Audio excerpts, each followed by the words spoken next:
Padahal usaha ini berawal dari modal 1,5 juta rupiah. Produksi hanya sekitar 10 kilo, dikerjakan pelan-pelan sambil belajar, sampai akhirnya bisa memproduksi ratusan kilo per hari. Bahkan di waktu tertentu, tembus 400 kilo per hari. Daging ayam segar dari pabrik pemotongan dipisahkan dari kulit dan tulangnya, lalu dicuci 1 kali saja untuk menghilangkan sisa kotoran. Sebelum usaha ini benar-benar jalan, pemiliknya sempat bekerja sebagai sales di perusahaan abon. Dari situ ia belajar banyak hal, mulai dari bahan baku, cara pengolahan, sampai memahami pasar. Berbekal pengalaman itu, ia memutuskan resign dan mencoba memproduksi sendiri. Berikutnya, daging ayam direbus menggunakan dandang selama kurang lebih 1 jam hingga empuk. Lalu didinginkan dengan air mengalir dan dipilah secara manual untuk memastikan tidak ada tulang yang tersisa. Awal pemasaran juga masih sangat sederhana. Produk dititipkan ke warung-warung dan dijual door to door. Dicoba dulu, diicip-icipkan. Kalau laku, disyukuri. Kalau belum, bisa dikembalikan. Ternyata responsnya bagus dan mulai muncul repeat order.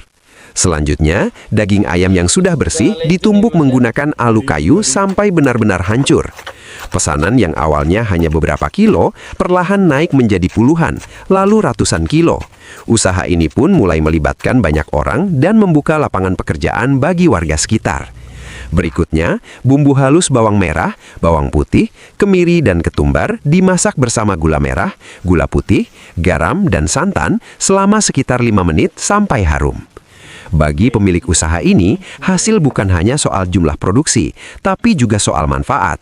Bisa membantu karyawan, menghidupi keluarga, dan ikut menggerakkan ekonomi sekitar menjadi hal yang paling disyukuri. Selanjutnya, daging ayam tumbuk dimasukkan ke dalam bumbu, dimasak sambil terus diaduk sampai bumbu meresap dan teksturnya kering, lalu ditumbuk kembali agar hasilnya lebih halus. Produk ini kini sudah dikirim ke berbagai daerah di Indonesia, bahkan pernah sampai ke luar negeri, sesuatu yang dulu sama sekali tidak terbayangkan. Berikutnya, abon digoreng dalam minyak panas dengan api stabil selama hampir 1 jam. Diaduk rutin sampai berbusa dan berubah warna menjadi coklat keemasan. Saat ditanya bagaimana jika ada yang meniru, jawabannya sederhana, tidak masalah. Rezeki tidak akan tertukar, dan berbagi ilmu justru dianggap sebagai berkah. Terakhir, abon ditiriskan lalu dimasukkan ke mesin spinner selama 10 menit sampai minyak benar-benar kering dan siap di-packing. Bagi teman-teman yang penasaran, bisa dikirim-kirim, hubungi ke sini aja ya.